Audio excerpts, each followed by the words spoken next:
I'm just briefing you on few of the hygiene factors what faculty coaches should act on. I know that most of you are already doing it. So this is just for the prevention. If there is any gap, I think with this kind of communication, we can manage that gap together. So the first thing, I request all the faculty coaches to check their sound quality and the fluctuations with their system. So means you can see your own recordings of the Zoom meetings and see whether the sound and the fluctuations are all right. Also, I found that few of the faculties in few of the times are forgetting to unmute themselves. So they start the session, they are muted, and then someone has to tell them that is you are muted. So I think some discipline to check always before talking, that is whether that particular sign of mute is there. Then also discipline of asking students to mute themselves, because many times what is happening means I have observed many sessions and I found that in between there is a disturbance and the noise. So as a discipline of the session, you start the session, you interact that, right? Means after your initial few minute interaction, when you start a real session, ask them that is now you please mute yourself, and during the question only you have to unmute yourself, just as a discipline. Then always at the start, if you are a host, which in most of the cases you will be the host, because no MML team member is going to start the session for you. So we are giving the credentials of our Zoom account to the lead faculty. So either the lead faculty or you will directly start the session.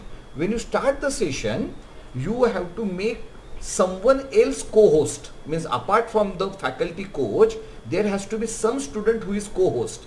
If there is any power cut or if there is any say connectivity problem. Also many times when the faculty is in flow and some students are joining late, or some students are getting out due to the connectivity problem, and then they keep waiting into the room. So you can give that small responsibility to one of the students, that is okay, you just please see if someone is in waiting room, please make them in, right? So this is a request what you can make to one of the student, and you will definitely get one or two responsible students in each batch who will cooperate with you, so that you don't have to get disturbed when you are in flow. That is, you have to take care of letting people in and all that.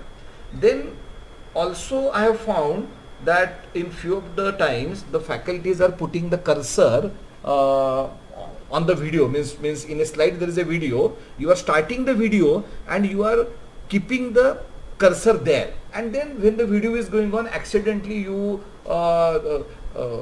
click on the mouse and then the video stops. So as a discipline, you have to, once you start the video, just take the cursor and take it out of the video screen area, so the extreme of the slide where there is no video screen, so that this accident will not happen. Because unfortunately I have seen it many times. So this is the reason why I am highlighting this particular very say minor point.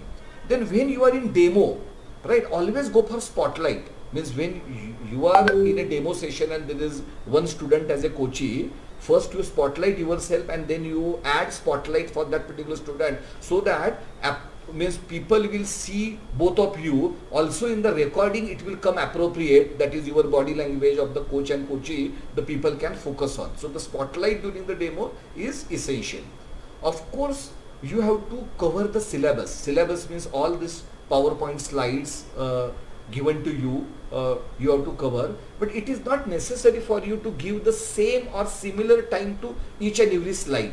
So for example, in that day's session, if there are 5 important points covered in the slide, you can take a call during your preparation, that is okay, out of the 5, on these 2 points I am going to spend more time, and on the 3 points I am going to spend less time, so that at least you can go into more depth on few of the key pointers, rather than spreading yourself on all the points and then the student not getting intense benefit, right? So this is also coming from the experience, because batch 1, 2, 3 and now the batch 4 is going. So my experience is from the batch number 1. So whatever I am learning as an observer and as a participant of the session, I am just sharing for all of our benefit.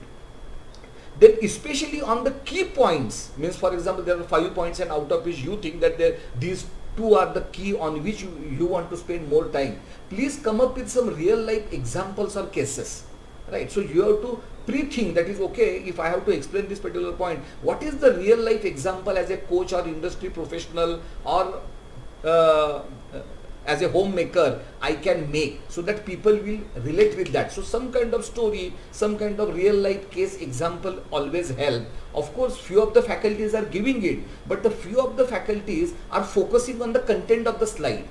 See, the problem with the content of the slide is this: number one, they are already reading the coach study guide. The PPT content are directly coming from the coach study guide, so they have already, means not all students but many students have already gone through it. Also they are referring LMS wherein the last batch session is already curated there.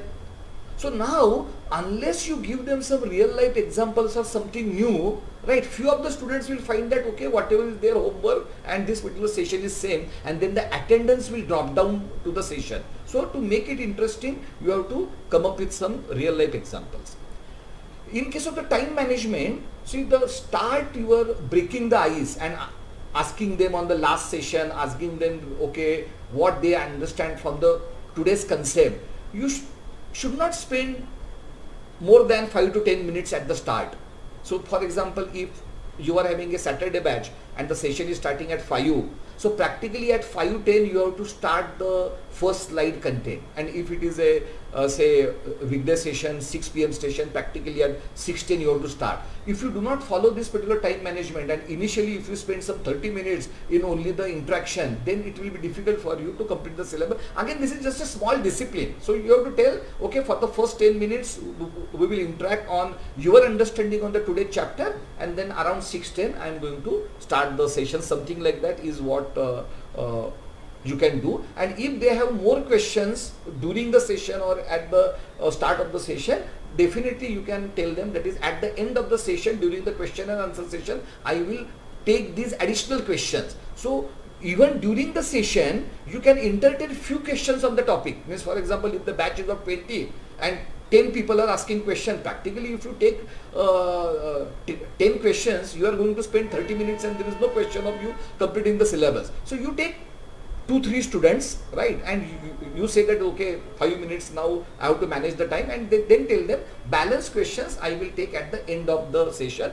Then the end of the session means even if you do not complete at 8 p.m, 8:10, 8:15 maximum, it is all right. So the 10 to 15 minutes can be the tolerance to end the session. So 6 to 8 p.m. session can end at 8:10, 8:15, and Saturday 5 to 9 session can end at say 9:10, because generally Saturdays and Sundays we can't stretch.